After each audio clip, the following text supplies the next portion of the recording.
Alhamdulillah, sama-sama kita memanjatkan kesyukuran kepada Allah Subhanahu Wa Taala. Seperti mana biasa, rutin, harian, tahniah Ustaz ucapkan kepada semua yang menjayakan program pada setiap hari. Dan minta maaflah minggu lepas saya tidak dapat bersama kerana ada sedikit masyarakat. Jadi saya sempat mendengarlah beberapa bacaan tadi. Sini suka untuk saya tarik perhatian lah sebelum saya bercerita tentang apa yang diberikan kepada saya pada pagi ini. Saya sentuh sikit tadi ada satu bacaan kalau tersilap saya dalam surah Yasin ni. Surah Yasin. Okey, ada yang memanjangkan seolah-olah didengung pada idgham bila ghunnah ataupun huruf al-mudghamah ataupun huruf idgham huruf. Okey. Seperti wa ayatul lahum. Wa ayatul lahum. Yang situ idgham bila ghunnah. So dia pegang, dia ada sedikit pegang di situ. Jadi pastikan huruf idgham bila ghunnah dibaca tanpa dengung. Sebutnya bila ghunnah tanpa dengung. Wa ayatul lahum, wa ayatul lahum. Kalau kita pegang ya. Wa ayatul lahum, wa ayatul lahum, itu pegang. Illa rahmatan, illa rahmatan, illa, kita baca gitu . So hati-hati, insyaAllah tahniah saya ucapkan, namun dalam masa yang sama kita baiki lagi baca kita dari semasa ke semasa. Ustaz sendiri pun walaupun dah lama habis belajar tapi masih meletakkan diri Ustaz dalam golongan pelajar juga.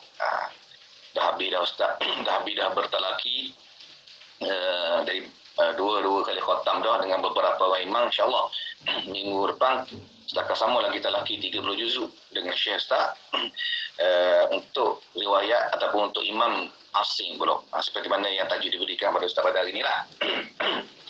Jadi Hafsun, Imam Hafsun ni adalah satu bacaan yang paling banyak di dunia.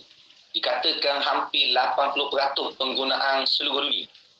Hampir 80% penggunaan seluruh dunia. Sehingga kan negara-negara yang pada asalnya membaca riwayat lain akhirnya memilih untuk membaca riwayat Hafsun.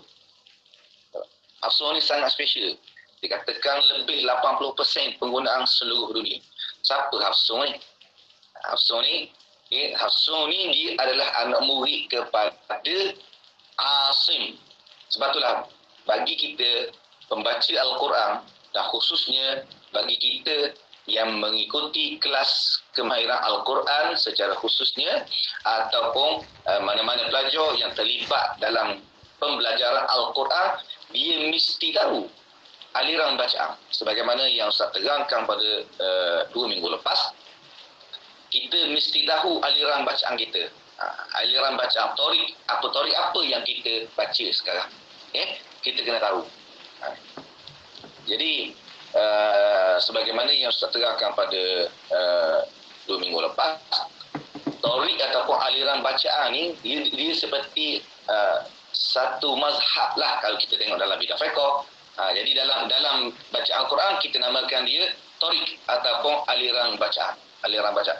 Jadi kita di Malaysia ni kita mengikuti aliran bacaan Hafsun. Hafsun an Asim min tariqi asy-Syatibiyah. So kita kena tahu. Macam Ustaz kata juga pada sebelum ni, Hafsun an Asim terbagi kepada dua. Satu Jazari, satu Syatibi. Dia ada satu perbezaan yang agak ketara di situ. Jadi kena pastikan. Yang paling ketara sekali Ustaz ingatkan iaitu pada al-maddul munfasil. Al-maddul munfasil. Bukan mad jaiz. Maddul munfasil. Mad jaiz itu nama kita orang kampung je kita panggil. Hakikatnya pada nama sebenar dia yang dalam IC dia dipanggil al-maddu al-munfasil. Tapi kena sambung al-maddu jaizul al-munfasil. Mad jaiz munfasil. Jangan sekadar kita sebut mad jaiz saja. Okey. Jadi siapa Imam Hafsun ni? Nama sebenar dia Abu Umar ataupun Hafsun bin Sulaiman Al-Mughirah. Dia panjang. Agak ni dia panjang sampai ke selagi mana boleh nama sampai ke Toki moyang dia dan sebagainya, dia akan sebut. Ataupun sehinggalah kepada keturunan dia yang masyhur. Keturunan dia yang masyhur. Bahkan balik semula kepada nama-nama yang diulang nama-nama yang sama. Okay? Jadi beliau ni lebih dikenali sebagai Hafsun lah. Hafsun, beliau dilahirkan di Kufah pada tahun 90 Hijrah dan wafat pada tahun 180 Hijrah. 180 Hijrah. Dia adalah salah seorang daripada dua perawi Asim. Asim ada dua orang perawi, iaitu Hafsun dan juga Syu'bah. Hafsun dan juga Syu'bah. Beliau Asim ni imam yang paling alim dan juga mengambil bacaan qiraat daripada gurunya secara musyafahah dan juga bertalaqi. Talaqi musyafahah. Dia mengambil direct. Dia mengambil direct daripada Imam Asim. Itu gurunya. Okey.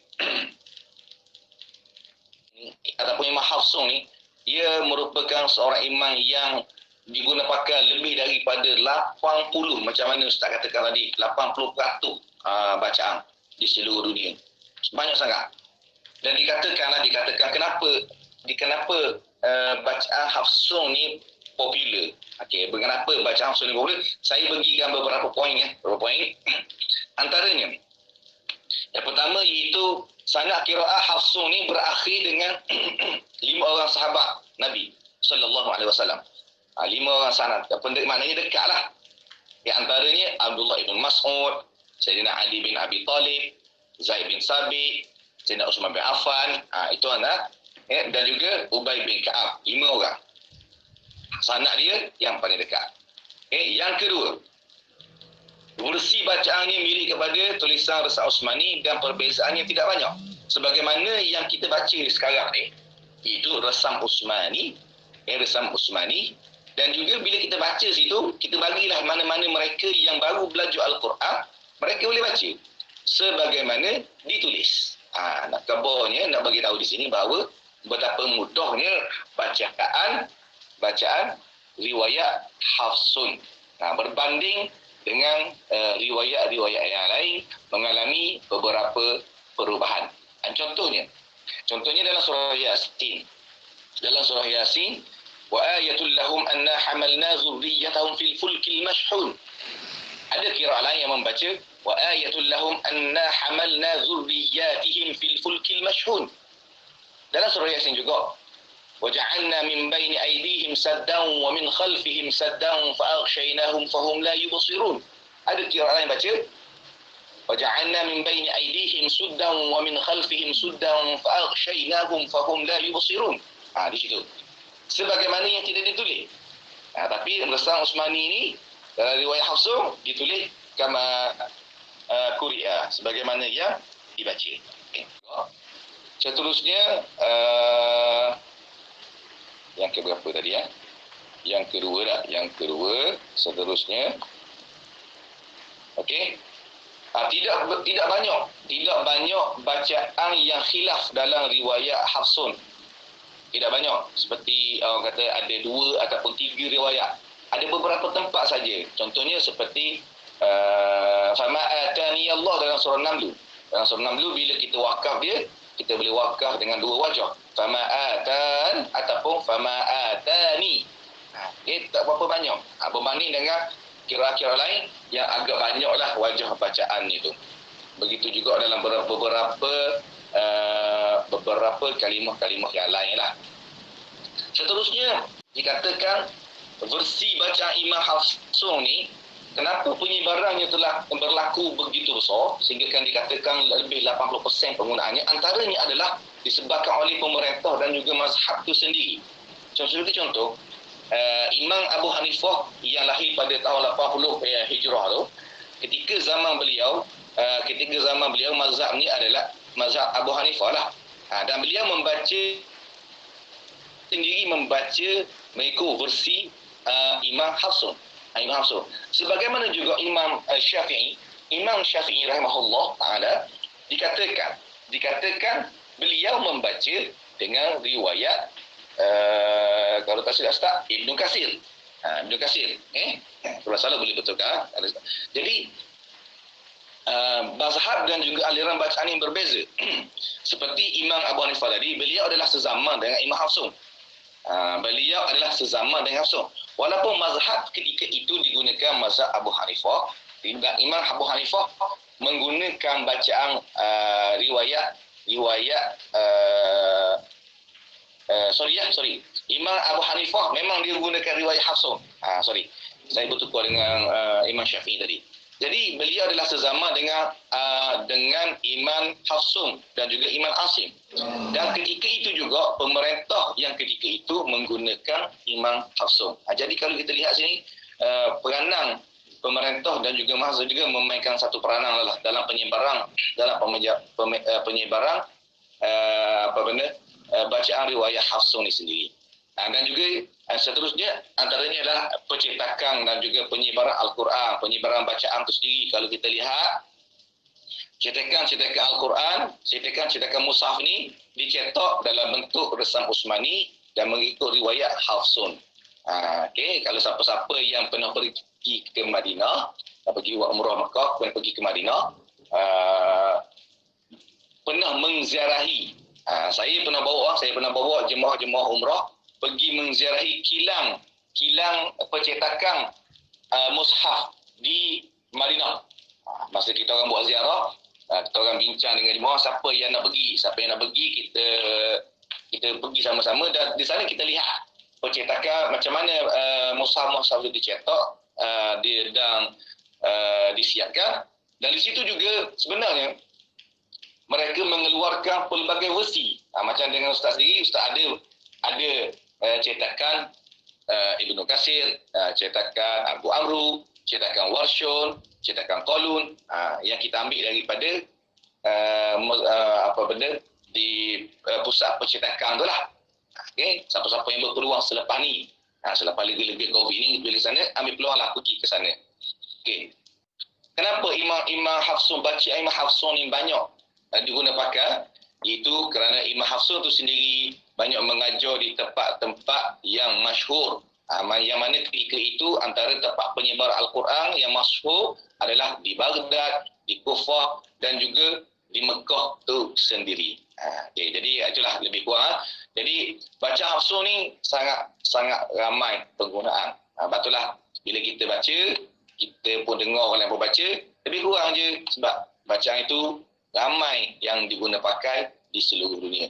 Namun begitu, sebagaimana yang saya ingatkan, kita yang dah mendalami secara detail ilmu Al-Quran ni, sepatutnya kita orang kata mengambil cakna yang lebih lah, cakna yang lebih supaya bacaan kita menjadi lebih cantik dari hari ke hari, agar kita termasuk dalam golongan hadis khairukum man ta'allama al-Qur'ana wa 'allamahu. Sesiapa sebaik-baik antara kamu mereka yang belajar Al-Quran kemudian mengajarnya kembali. Itu yang penting. Jadi mudah-mudahan sedikit perkongsian ini memberi manfaat kepada semua. Jadi pastikan kita terus belajar supaya kita tidak terputus. Supaya kita tidak terputus ilmu Al-Quran. Ilmu Al-Quran ini sangat detail. Sebab tu bila Ustaz mengajar, orang minta Ustaz mengajar tajwid, Ustaz katanya, tahap mana yang nak belajar tajwid? Tahap persijilan, tahap diploma, tahap didik, tahap master, tahap PhD dan sebagainya. Dia ada tahap dia tersendiri dah. Tahap dia tersendiri. Jadi benda yang sama saja, ayat yang sama saja dibaca, tapi cara kupasannya berbeza. Cara kupasannya berbeza mengikut audiens itu sendiri. So jangan putus asa, jangan cepat puas dengan ilmu Al-Quran. Sesungguhnya ilmu Al-Quran itu sangat besar. Semakin lama kita belajar, semakin kita rasa jahil. Semakin lama kita belajar, semakin kita rasa kita ni mudah nak sesat. Contoh yang Ustaz berikan, yang cukup simple. Contohnya seorang nelayan yang hanya menangkap ikan di perairan pantai saja. Apa ilmu yang mereka perlu ada? Ilmu yang mereka perlu ada adalah ilmu kemahiran menangkap ikan saja. menangkap ikan saja, sama ada menggunakan jala ataupun menggunakan pancing dan sebagainya. Sedikit ilmu berenang lah kalau perlu. Itu bila mereka berada di perairan pantai. Tapi apabila mereka memilih untuk menangkap ikan menggunakan perahu kecil, maka mereka perlu menambahkan ilmu mereka tentang macam mana nak handle perahu itu sendiri. Kemudian mereka perlu ada asas tentang berenang itu sendiri. Okay, dah nampak banyak. Kemudian mereka memilih untuk pergi ke laut dalam, jauh lagi. Dan mereka perlu ada ilmu membaca falak dan sebagainya, macam mana nak tengok situasi arah kiblat contohnya itu sendiri, arah utara dan sebagainya. Mereka perlu. Kemudian bila mereka terus pergi ke dalam lagi, mereka perlu menambah ilmu yang lebih banyak lagi sehingga kan mereka tak nampak daratan itu sendiri. Mereka tak nampak daratan sendiri menyebabkan mereka mudah tersesat dan tahu kat mana jalan pulang. Jadi dengan ilmu yang banyak, mereka dapat pulang dengan baik. Begitu juga kita, apabila kita ada ilmu yang banyak, sebenarnya kita cukup terdedah dengan kesesatan. Sama ada kesesatan tu disebabkan pihak orang lain ataupun disebabkan diri kita sendiri. Jadi jangan putus asa. Jangan putus asa. Tanya yang Ustaz ucapkan kepada semua yang masih belajar terputus-putus dengan ilmu Al-Quran ni, mudah-mudahan kita termasuk dalam golongan mereka yang suka angkat ilmu Al-Quran. Jadi setakat itu untuk minggu ni. Wallahu a'lam. Assalamualaikum warahmatullahi wabarakatuh.